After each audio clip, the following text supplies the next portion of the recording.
Visakha steel ప్లాంట్లో జరిగిన ప్రమాద ఘటనపై ముఖ్యమంత్రి సమీక్ష నిర్వహించారు. మృతుల కుటుంబాలకు అండగా ఉండాలని, గాయపడిన వారికి మెరుగైన వైద్యం అందించాలని అధికారులను ఆదేశించారు. మరోవైపు ప్లాంట్ ఆర్థిక ఇబ్బందులు, ముడిసరుకు కొరతపై కార్మికుల్లో ఆందోళన వ్యక్తమవుతుంది. ఎన్నికల సమయంలో ఇచ్చిన హామీలపై ప్రతిపక్షాలు ప్రశ్నలు లేవనెత్తుతున్నాయి. కాంట్రాక్ట్ ఉద్యోగుల పరిస్థితి, ప్లాంట్ భవిష్యత్తుపై విశాఖ ప్రజల్లో ఆందోళన కొనసాగుతుంది. చాలా దురదృష్టకరం. ఏదైతే స్టీల్ ప్లాంట్లో ఎప్పుడు జరగనటువంటి దగ్గర మరి యాక్సిడెంట్ జరగడం, మరి దానికి కేంద్ర మంత్రి అయినటువంటి కుమారస్వామి గారు, యూనియన్ స్టీల్ మినిస్టర్ గారు వచ్చి వాళ్ళు కాంపెన్సేషన్ అనౌన్స్ చేశారు.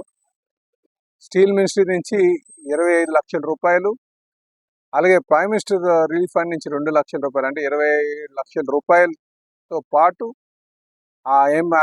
వాళ్ళు పనిచేస్తున్నటువంటి ఆ ఈఎస్ఐ కానీ, పిఎఫ్ కానీ, ఆ స్టాట్యూటరీ బెనిఫిట్స్ ఏమున్నాయో అవన్నీ కూడా అదనంగా వస్తాయి.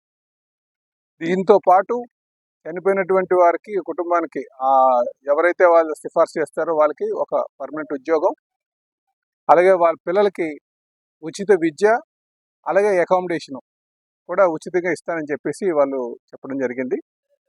ఇక రేపు స్టేట్ గవర్నమెంట్ నుంచి ఏమైనా ఉన్నా సరే రేపు ముఖ్యమంత్రి గారితో మాట్లాడి మేము కొంత అమౌంట్ కూడా అనౌన్స్ చేయడానికి మా ప్రయత్నం చేస్తామని చెప్పి తెలియజేస్తున్నామండి.